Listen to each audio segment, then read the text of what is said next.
Les années 90, le début des années 90 avec 1993 qui est un millésime compliqué.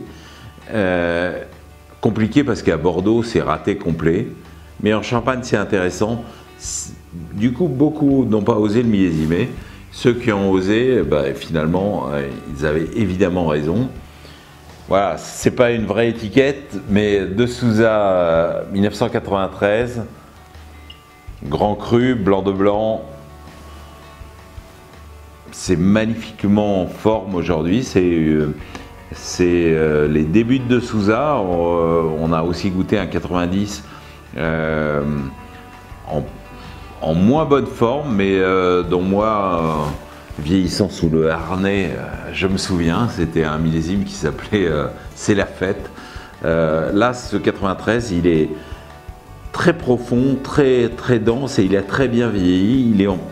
Il est en grande forme aujourd'hui. Autre grand 93, beaucoup plus classique, beaucoup plus très complet. Paul Roger 93, magnifiquement réalisé, avec de la fraîcheur, de la finesse et surtout de la plénitude. On a remarqué que les pinots noirs avaient parfois un peu de difficulté dans le vieillissement par rapport à des grands chardonnays. Là, c'est une belle cuvée dominée par les noirs qui est en pleine forme aujourd'hui. On arrive à une année célébrissime, 90, qui a été millésimée par tout le monde, qui à l'époque était considérée comme une des très grandes années. Pourquoi? Parce que on a ce trio 88, 89, 90, 88 avec des vins très tendus, parfois très acides, 89 presque l'inverse, mûr, parfois peut-être trop mûr. 90, c'était le retour à l'équilibre, le retour au classicisme champenois.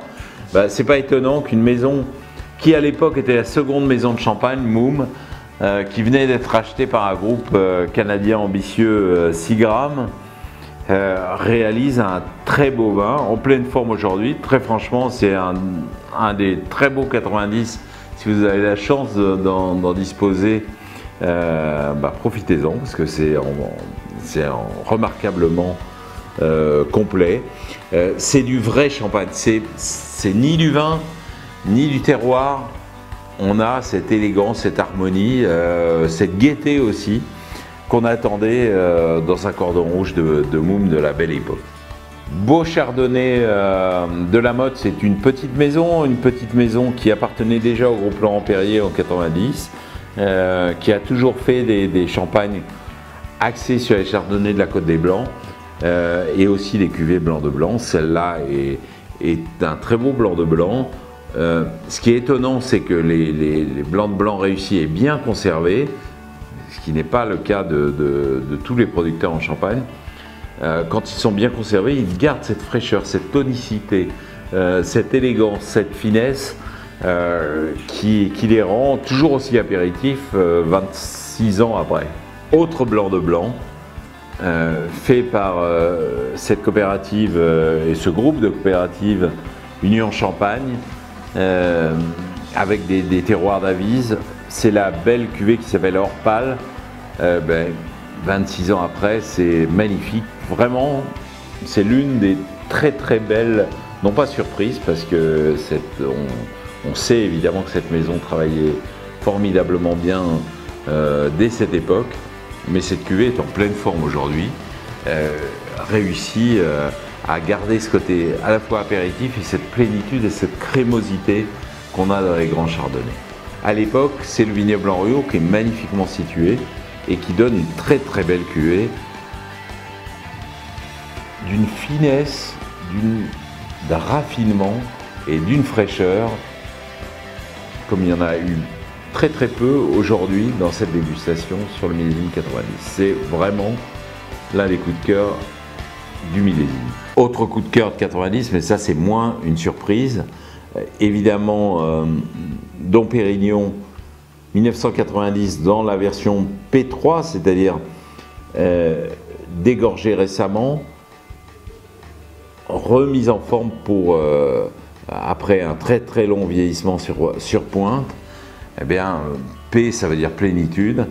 On a une plénitude assez extraordinaire, une crémosité, une onctuosité, une délicatesse en même temps, et en même temps du punch, qui en font un vin absolument complet. La plupart des 89 qu'on a pu déguster étaient aujourd'hui très fatigués. Bon, il y a une exception qui ne confirme pas la règle, c'est ce magnifique Avis Grand Cru 89, ça, de Jackson. Ça démontre une fois de plus que les grands blancs vieillissent formidablement, mais on a à la fois la puissance classique chez Jackson, hein, c'est toujours des champagnes avec beaucoup de vigueur et beaucoup de densité, mais aussi une finesse, une élégance, une crémosité assez totalement inoubliable. 88, ça a été un millésime béni des dieux, avec tout ce qu'on aimait dans la Champagne d'alors, grande acidité, grande puissance. Ça a été tout de suite un des très grands millésimes de Bollinger. Ben, on regoute ce RD 88 aujourd'hui, que j'ai goûté des dizaines de fois. J'ai eu la chance de le goûter des dizaines de fois. Il est toujours aussi exceptionnel aujourd'hui. Parce qu'il y a la plénitude, la profondeur, l'intensité de Bollinger, ce caractère aussi d'élevage en petit fût qui est marqué, qui est peut-être plus marqué à l'époque qu'il l'est aujourd'hui, mais en même temps quelle aptitude au vieillissement, c'est un beau champagne de table, c'est un magnifique champagne de table, c'est aussi un champagne qu'on peut boire à tout moment, mais quelle forme aujourd'hui.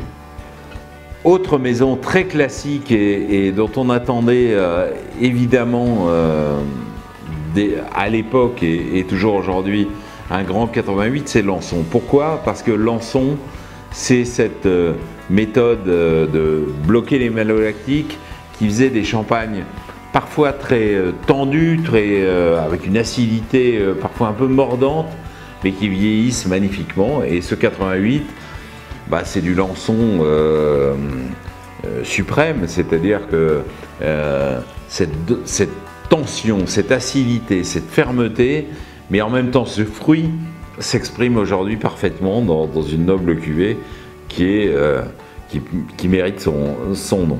Dans les années 80, la maison Deutz, c'était une maison très méconnue, mais adorée par les sommeliers. Moi je me souviens quand je goûtais des champagnes avec mes copains sommeliers, ils me sortaient toujours une belle cuvée de Deutz. C'était l'idole des sommeliers.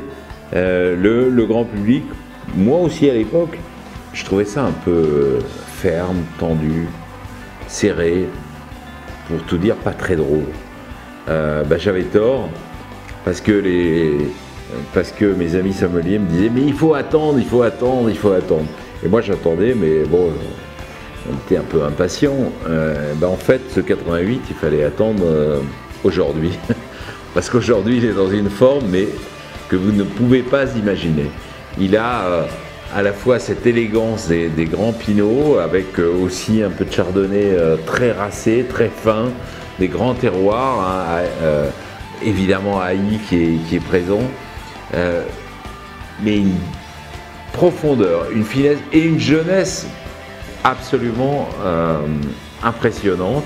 Je dois vous avouer qu'en 1988, et même les années qui suivaient, bien peu de gens connaissaient la cave coopérative de Mailly, parce qu'elle, enfin bien peu de gens à l'extérieur, parce qu'elle fournissait d'abord les maisons, et elle commençait à peine son travail de marque.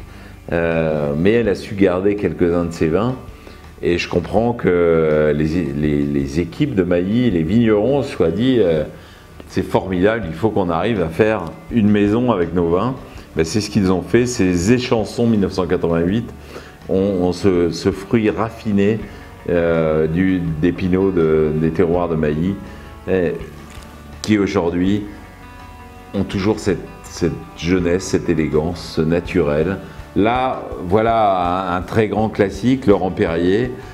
Laurent Perrier, c'était au sommet de sa gloire. C'est un vin qui aujourd'hui qui illustre parfaitement le mot d'ordre de Laurent Perrier, qui est certainement le mot de raffinement. Alors, on a goûté 3 millésimes de Agrapard, de ce vigneron formidable et avec un style très intense, très droit, très minéral. D'ailleurs, vous avez vu, ça s'appelle minéral, très tendu depuis longtemps. 3 millésimes en 6. On a goûté 2006, 1996 et 1986. Ce qui est formidable, c'est qu'au-delà des générations, parce que évidemment les générations ont changé entre ces époques, en tout cas ceux qui étaient à la tête des vinifications, au-delà de ça, on a la même idée, la même minéralité, la même droiture, mais surtout la même fraîcheur. Bicker Salmon était une petite maison en 1986, une petite maison connue des anciennes, mais connue des seuls spécialistes. On avait la chance de la connaître déjà et je me souviens qu'avec Michel Béthane, on adorait cette cuvée Nicolas François et cette cuvée 1986 en particulier. Eh bien, 30 ans après, elle est toujours aussi délicieuse, elle est toujours aussi enlevée, aussi spirituelle, aussi raffinée. Veuve Clicquot sait démontrer dans ses vins rosés une continuité, une cohérence de style qui est absolument impressionnante et qu'on retrouve tout le temps, décennie après décennie. Et ce 85, on a l'impression qu'il est éternel. Il illustre, comme l'illustrait avant lui le merveilleux 78 et 79 surtout, comme l'illustreront après lui les grands millésimes des années 90, 98 par exemple, ou les millésimes des années 2000, ben, ce 85 est dans une forme formidable parce que c'est à la fois du vin, parce que c'est à la fois du champagne, parce que c'est un vin qu'on a envie de boire en toute occasion. On peut l'imaginer en début de repas, on peut l'imaginer pendant le repas, avec des viandes ou avec du poisson, on peut l'imaginer aussi avec des desserts. Et moi, je m'amuserai d'ailleurs à le boire maintenant. À la vôtre.